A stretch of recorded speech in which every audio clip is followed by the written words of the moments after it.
सामने भी वीडियो शायद आ रही होगी इसकी।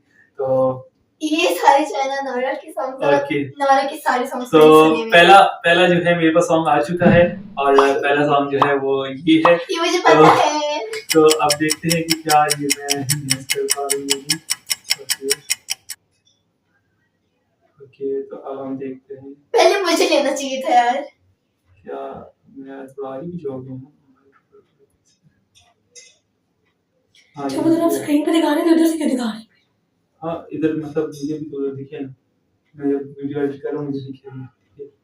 तो ओके तो मेरे पास ऑप्शंस आ रहे हैं। पहला मैंने आपके पास भी देखे आ रहा होगा। अब मेरे पास जो ऑप्शंस आ रहे हैं उसके अंदर है guess the song by picture. ठीक है तो पिक्चर के साथ आप देखते हैं ये तस्वीर आ रही होगी और कसम से ये सॉन्ग मैंने नहीं सुना हुआ, पता नहीं कौन सा सॉन्ग है। तो देखते हैं आप लोग देख रहे हैं। ठीक है मैंने सुना है। सुना है तो पहले ले ली यार सच में मुझे